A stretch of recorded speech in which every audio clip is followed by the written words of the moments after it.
नमस्कार दोस्तों, मैं हूं शिवम पांडे और एक बार फिर से आप सभी का स्वागत है आपके अपने चैनल ट्रिक पॉइंट में। दोस्तों, आज हम लोग बात करने वाले हैं भारत के प्रमुख बंदरगाह के बारे में, जो कि इंडियन ज्योग्राफी का एक बहुत ही ज़्यादा महत्वपूर्ण टॉपिक है। तो ये वीडियो आपके सभी एग्जामों के लिए काफ़ी ज़्यादा महत्वपूर्ण है, तो आप इस वीडियो को शुरू से अंत तक जरूर देखिएगा। साथ ही साथ आपकी स्क्रीन पर जितने भी टॉपिक दिख रहे हैं जिस पर टिक लगा हुआ है, उनकी वीडियो पहले से अपलोड है। तो अगर आपको उन सभी वीडियो को देखना है तो उसकी लिंक आपको कमेंट बॉक्स में पिन की हुई मिल जाएगी। आप वहां से उन सभी वीडियो को देख सकते हैं। ठीक है, तो देरी ना करते हुए चलिए इस वीडियो को शुरू करते हैं। तो सबसे पहले हम लोग बात कर लेते हैं कि बंदरगाह किसे कहते हैं। तो साधारण सी भाषा में किसी तट व किनारे पर स्थित वह स्थान जहां एक साथ कई जहाज खड़े हो सकें, उस क्षेत्र को बंदरगाह कहा जाता है। इसके माध्यम से आयात व निर्यात में आसानी होती है और साथ ही साथ जो खर्च होता है उसमें कमी आती है। ठीक है, तो ये चीज़ आप याद रखिएगा। साथ ही मैं आपको बता दूं कि 2015 में केंद्र सरकार ने देश में जो बंदरगाह हैं उनके नेतृत्व वाले विकास को बढ़ावा देने के उद्देश्य से सागरमाला परियोजना की शुरुआत की थी। यानी अगर आपसे पूछा जाता है कि जो सागरमाला परियोजना है वो किससे संबंधित है, तो वह बंदरगाह से संबंधित है। और ये परियोजना कब शुरू की गई थी, तो ये शुरू की गई थी सन 2015 में। तो ये चीज़ आप याद रखिएगा। भारत में बात करें कि बंदरगाह कितने हैं, तो भारत में 13 बड़े बंदरगाह या फिर आप बोल सकते हैं कि 13 प्रमुख बंदरगाह व 205 अधिकृत छोटे बंदरगाह स्थित हैं। 13 बड़े बंदरगाह में से सबसे ज़्यादा जो बंदरगाह स्थित हैं वो स्थित है तमिलनाडु में, 3 बंदरगाह। ठीक है, 13 में से 3 तमिलनाडु में है प्रमुख वाले, और 205 में से जो अधिकृत मैंने बोले छोटे वाले बंदरगाह, उनमें से सबसे ज़्यादा 53 बंदरगाह महाराष्ट्र में स्थित हैं। ठीक है, तो ये चीज़ आप याद रखिएगा। तो अब हम लोग बात कर लेते हैं बंदरगाह के प्रकार की। तो जो बंदरगाह हैं ये 2 प्रकार के होते हैं। पहला होता है प्राकृतिक बंदरगाह और दूसरा होता है कृत्रिम बंदरगाह। प्राकृतिक बंदरगाह का मतलब क्या है? ऐसे बंदरगाह जिसका निर्माण प्राकृतिक रूप से किया गया हो उनको बोला जाता है प्राकृतिक बंदरगाह। मतलब इनके निर्माण में मानव की भूमिका नहीं होती है, ये प्रकृति के द्वारा ही बनाए जाते हैं। मतलब कि प्रकृति के द्वारा ऐसी व्यवस्था की जाती है कि जो जहाज हैं वो तट तक आ सकें, तो उस वाले क्षेत्र को क्या बोला जाता है? प्राकृतिक बंदरगाह बोला जाता है। और जो प्राकृतिक बंदरगाह हैं ये सबसे ज़्यादा पाए जाते हैं पश्चिमी तट में। ठीक है, तो ये चीज़ आप याद रखिएगा। इसके बाद हम लोग बात कर लेते हैं कृत्रिम बंदरगाह की।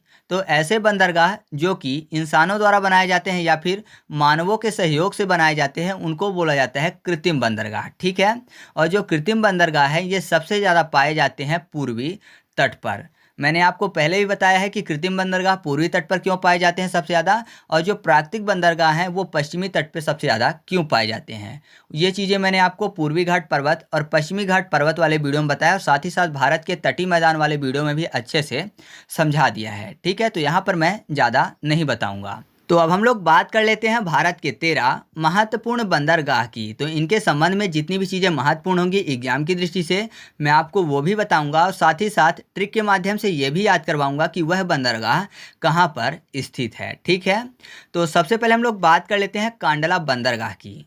तो जो कांडला बंदरगाह है यह गुजरात में स्थित है। इसका जो अन्य नाम है या फिर बोलिए कि जो नया नाम है वो है दीनदयाल बंदरगाह, और यह एक प्राकृतिक बंदरगाह है। इसको भारत के विभाजन के बाद विकसित किया गया था, और इससे पहले क्या था कि इससे पहले जो पश्चिमी देश थे उनके साथ व्यापार करने के लिए कराची बंदरगाह का प्रयोग किया जाता था। फिर बाद में भारत और पाकिस्तान का विभाजन हो गया, तो जो कराची बंदरगाह था वो पाकिस्तान के कब्जे में चला गया, जिस कारण से इसको विकसित किया गया। ठीक है, और मैं आपको बता दूं जो कांडला बंदरगाह है ये ज़्यादातर उत्तर भारत की आवश्यकताओं की पूर्ति करता है। ठीक है, और अगर कार्गो की मात्रा के आधार पर बात करें तो कार्गो की मात्रा के आधार पर ये देश का सबसे बड़ा बंदरगाह भी है। ठीक है, तो इतनी चीज़ें आपको कांडला बंदरगाह के संबंध में याद रखनी है। तो अब हम लोग बात कर लेते हैं ट्रिक की कि कांडला बंदरगाह कहाँ पर स्थित है। तो कांडला में आपको कैंडल शब्द मिल जाएगी, और कैंडल आपको पता है कि रात में जलाई जाती है, तो रात फॉर गुजरात। तो आप ऐसे याद रखिएगा कि कांडला बंदरगाह कहाँ पर स्थित है? गुजरात में स्थित है।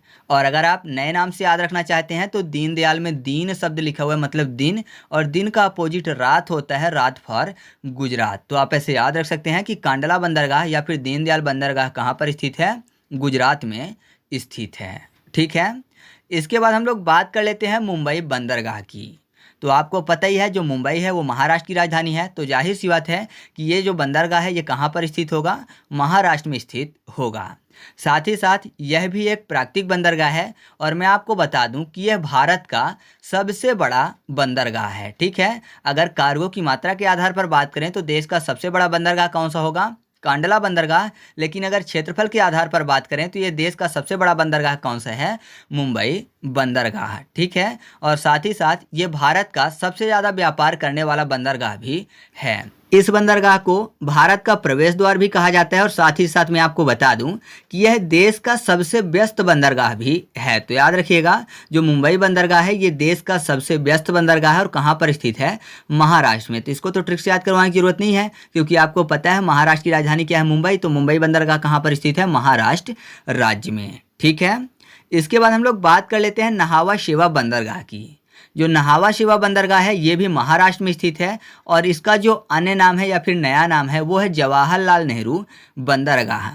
यह एक कृत्रिम बंदरगाह है और साथ ही साथ मैं आपको बता दूं कि जो मुंबई बंदरगाह है उसके दबाव को कम करने के लिए नाहवा शेवा बंदरगाह बनाया गया है। ठीक है, ये कृत्रिम बंदरगाह है तो जाहिर सी बात है ये बनाया गया है मानवीय प्रयासों से, तो आप इस चीज़ को याद रखिएगा। तो यहाँ पर देखिए नाहवा शेवा शब्द लिखा हुआ है। ठीक है, सेवा की बात। और महाराष्ट्र, महाराष्ट्र में आपको महा शब्द मिल जाएगा या फिर महान राष्ट्र। तो जाहिर सी बात है अगर किसी भी राष्ट्र के इंसान सभी की सेवा करेंगे, सभी मानवों की सेवा करेंगे तो ऐसा राष्ट्र क्या बनेगा?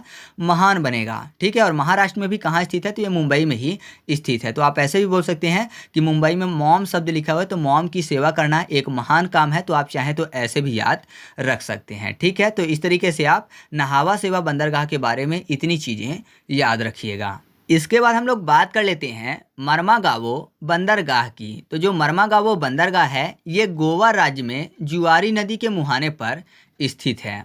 साथ ही साथ मैं आपको बता दूं कि यह एक प्राकृतिक बंदरगाह है और यहाँ से प्राप्त होने वाला जो लौह अयस्क है वो ईरान को निर्यात किया जाता है। ठीक है, तो आपको मर्मागावो बंदरगाह के संबंध में इतनी चीज़ें याद रखनी है। बाकी गावों से आपको गोवा आसानी से याद हो जाएगा, तो इसमें कोई अलग से ट्रिक बताने की जरूरत नहीं है। आपको ये पता है कि जो मर्मागावो बंदरगाह है कहाँ पर स्थित है? गोवा में स्थित है। इसके बाद हम लोग बात कर लेते हैं न्यू मंगलौर बंदरगाह की। तो जो न्यू मंगलौर बंदरगाह है ये कर्नाटक में स्थित है और साथ ही साथ मैं आपको बता दूं कि जो कर्नाटक में बहने वाली गुरुपुरा नदी है और अरब सागर है तो इन दोनों के संगम में ये बंदरगाह स्थित है। साथ ही साथ यह पश्चिमी तट का सबसे गहरा आंतरिक बंदरगाह भी है और यह एक प्राकृतिक बंदरगाह है। ठीक है, तो आपको इसके संबंध में इतनी चीज़ें याद रखनी है। बाकी आपको पता है कि कर्नाटक की राजधानी क्या है? बंगलौर है। तो बंगलौर से आपको मैच करेगा मंगलौर, मंगलौर, बंगलौर। तो आपको ये पता हो जाएगा कि न्यू मंगलौर जो बंदरगाह है वो कहाँ पर स्थित है? कर्नाटक में स्थित है। ठीक है, तो इतनी चीज़ें आपको न्यू मंगलौर बंदरगाह के संबंध में याद रखनी है और साथ ही साथ ये चीज़ तो आपको महत्वपूर्ण रूप से याद रखनी है कि यह पश्चिमी तट का सबसे गहरा आंतरिक बंदरगाह है। ठीक है, इसके बाद हम लोग बात कर लेते हैं कोच्चि बंदरगाह की। तो जो कोच्चि बंदरगाह है ये केरल में वेलिंगटन द्वीप और वल्लारपदम द्वीप के बीच में कोच्चि झील में स्थित है। ठीक है, साथ ही साथ मैं आपको बता दूं कि यह एक प्राकृतिक बंदरगाह है। तो अगर इसको ये याद करना है कि ये किस राज्य में पाया जाता है तो यहाँ पर देखिए केरला में आपको शब्द मिल जाएगा केला, केरला, केला। और केला पका हुआ भी होता है और कच्चा भी होता है, तो कच्चा फॉर कोच्चि। तो आप ऐसे याद रखिएगा कि कोच्चि बंदरगाह किस राज्य में स्थित है? केरल राज्य में स्थित है। ठीक है, तो आपको कोच्चि बंदरगाह के संबंध में इतनी चीज़ें याद रखनी है। तो इस तरीके से हम लोगों ने पश्चिमी तट पर पाए जाने वाले महत्वपूर्ण बंदरगाहों को ट्रिक के माध्यम से भी याद किया और जितनी भी चीज़ें महत्वपूर्ण थी उनको भी हम लोगों ने देखा।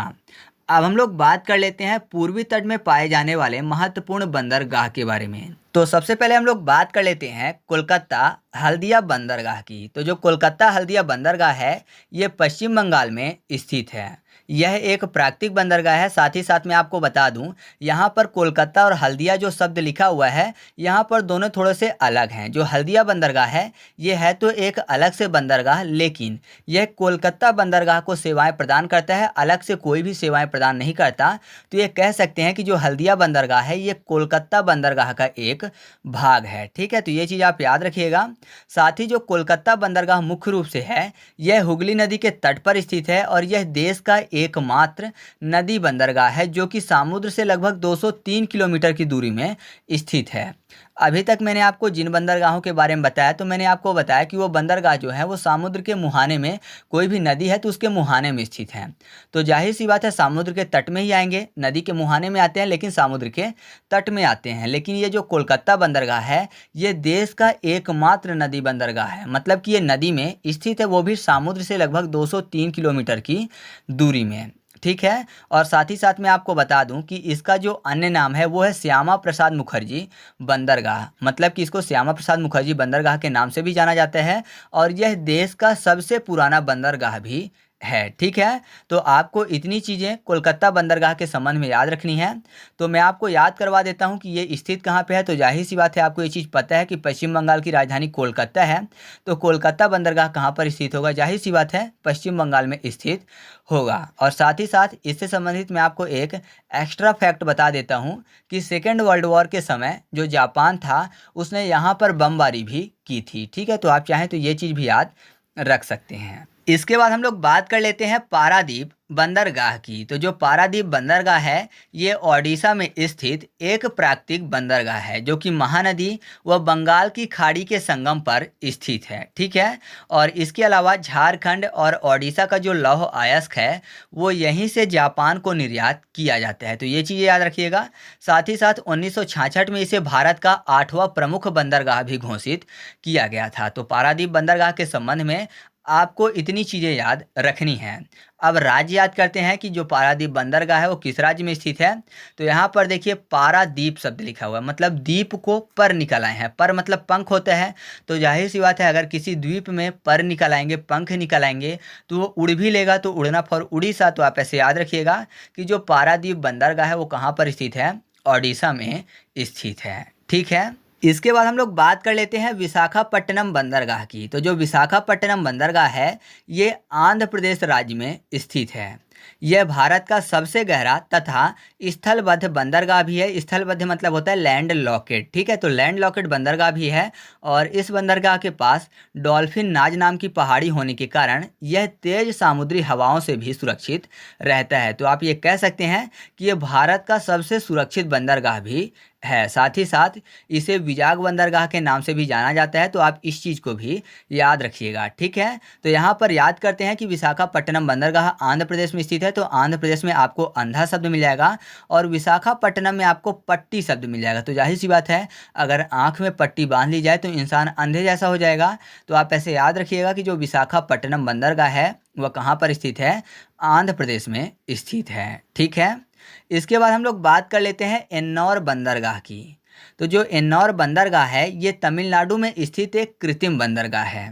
साथ ही साथ मैं आपको बता दूं कि ये चेन्नई बंदरगाह का सहायक बंदरगाह माना जाता है और इसका जो नया नाम है वो है कामराजार बंदरगाह। काफ़ी ज़्यादा महत्वपूर्ण है, आप इस चीज़ को याद रखिएगा कि कामराजार बंदरगाह के नाम से किस बंदरगाह को जाना जाता है, तो वह है एन्नौर बंदरगाह। साथ ही साथ ये भारत का पहला कारपोरेट मतलब निगमीकृत बंदरगाह है। आप ये भी बोल सकते हैं कि ये भारत का निजी बंदरगाह भी है। ठीक है। मतलब 13 प्रमुख बंदरगाहों में से जो एन्नौर बंदरगाह है ये भारत का निजी स्वामित्व वाला बंदरगाह है। ठीक है। और ये देश का 12वां प्रमुख बंदरगाह भी इसको घोषित किया गया था। 1983 में इसे भारत का पहला समर्पित कंटेनर टर्मिनल बंदरगाह भी बनाया गया था। तो एन्नौर बंदरगाह के संबंध में आपको इतनी चीज़ें याद रखनी है। इसके बाद हम लोग बात कर लेते हैं चेन्नई बंदरगाह की। तो जो चेन्नई बंदरगाह है ये तमिलनाडु राज्य में स्थित है। आपको पता है तमिलनाडु की राजधानी क्या है, चेन्नई है।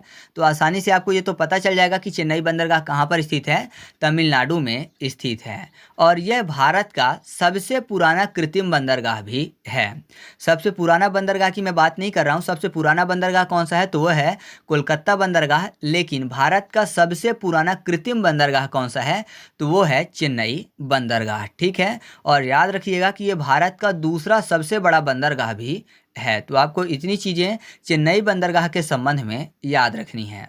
इसके बाद हम लोग बात कर लेते हैं तूतीकोरिन बंदरगाह की। तो जो तूतीकोरिन बंदरगाह है ये तमिलनाडु राज्य में स्थित है। साथ ही साथ इसे वीओ चिदम्बरनार बंदरगाह के नाम से भी जाना जाता है। मतलब इसका नया नाम क्या है, वीओ चिदम्बरनार बंदरगाह, जो कि 2011 में इसको नया नाम दिया गया था। और यह मन्नार की खाड़ी में स्थित एक कृत्रिम बंदरगाह है। और ये जो बंदरगाह है ये ज़्यादातर मुख्य रूप से श्रीलंका के साथ व्यापार करता है। ठीक है, तो इतनी चीज़ें आपको तूतीकोरिन बंदरगाह के संबंध में याद रखनी है।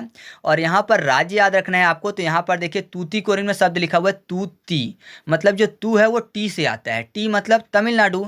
तो आप ऐसे याद रखिएगा कि तूतीकोरिन बंदरगाह कहाँ पर स्थित है, तमिलनाडु में स्थित है। ठीक है, इसके बाद हम लोग बात कर लेते हैं पोर्ट ब्लेयर बंदरगाह की। तो पोर्ट ब्लेयर आपको पता है अंडमान निकोबार की राजधानी है। तो यह अंडमान निकोबार में स्थित है। ठीक है, साथ ही साथ इसको भारत का 13वां प्रमुख बंदरगाह घोषित किया गया था। और मैं आपको बता दूं जो पोर्ट ब्लेयर बंदरगाह है यह एक प्राकृतिक बंदरगाह है। ठीक है, तो इतनी चीज़ें आपको पोर्ट ब्लेयर बंदरगाह के संबंध में याद रखनी है। अब आपके सामने एक लिस्ट है जिसमें मैंने भारत के प्रमुख छोटे बंदरगाह के बारे में दिखा दिया है कि वो प्रमुख छोटे बंदरगाह किस राज्य में स्थित हैं। ठीक है, तो आप थोड़ा सा इनके बारे में भी ध्यान रख सकते हैं चाहे तो, लेकिन मुख्य रूप से एग्जाम में जो पूछा जाता है वो यही 13 प्रमुख बंदरगाह हैं जिनके बारे में मैंने आपको ट्रिक से भी याद करवा दिया और जो महत्वपूर्ण फैक्ट थे वो भी मैंने आपको बता दिए। ठीक है, तो अगर वीडियो अच्छी लगी हो तो वीडियो को लाइक कर दीजिएगा और अपने दोस्तों के साथ भी शेयर कर दीजिएगा। और अगर आप इसका फुल एमसीक्यू टेस्ट सॉल्व करना चाहते हैं तो टेलीग्राम पर जाकर सर्च करिएगा ट्रिक पॉइंट क्विज और ग्रुप को ज्वाइन कर लीजिएगा। वहां पर मैं सभी वीडियो के फ्री एमसीक्यू टेस्ट सॉल्व करवाता हूं, साथ ही साथ फ्री पीडीएफ भी उपलब्ध करवाता हूं। ठीक है, तो चलिए मिलते हैं अगले वीडियो में, तब तक के लिए जय हिंद।